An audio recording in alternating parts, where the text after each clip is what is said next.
Hi hello నమస్తే vanakkam welcome back to our channel. Wednesday third day మా బాబుకి lunch బాక్స్లోకి నేను ఏం ప్రిపేర్ చేసి పంపించాను అనేది వీడియోలో చూసేయండి ఫ్రెండ్స్. నేనైతే వైట్ రైస్ ఇంకా పప్పు అప్పలం అయితే చేసి పంపించానండి. మీరు మీ పిల్లలకి లంచ్ బాక్స్లోకి ఏం ప్రిపేర్ చేసి పంపించారో కూడా తప్పకుండా కమెంట్ బాక్స్లో అయితే కమెంట్ చేయండి ఫ్రెండ్స్. నేను ఈ వీడియో మధ్యాహ్నం అప్లోడ్ చేయాల్సిందండి, కానీ కొన్ని కారణాల వల్ల లేట్గా అయితే అప్లోడ్ చేశానండి. అందుకని అందరికీ సారీ ఫ్రెండ్స్. ఇంకో విషయం ఏంటంటే మనం న్యూస్లో చూస్తున్నాం కదండి, విజయవాడలో ఫ్లడ్ గురించి. నిజంగా చాలా బాధ అనిపిస్తుందండి ఆ వీడియోస్ చూసినప్పుడు.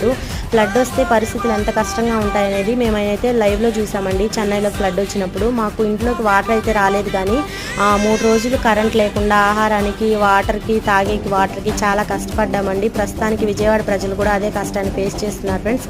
ఈ కష్టం త్వరగా తగ్గిపోవాలని మనం అందరం అయితే ఆ దేవుణ్ణి మనస్ఫూర్తిగా కోరుకుందామండి. అంతేకాకుండా కృష్ణమ్మ త్వరగా శాంతించి వరదలు అనేవి తగ్గాలని కూడా మనం అయితే కోరుకుందామండి. ఇలాంటి పరిస్థితి ఇంకెక్కడా రాకూడదని కూడా మనం కోరుకుందాం ఫ్రెండ్స్.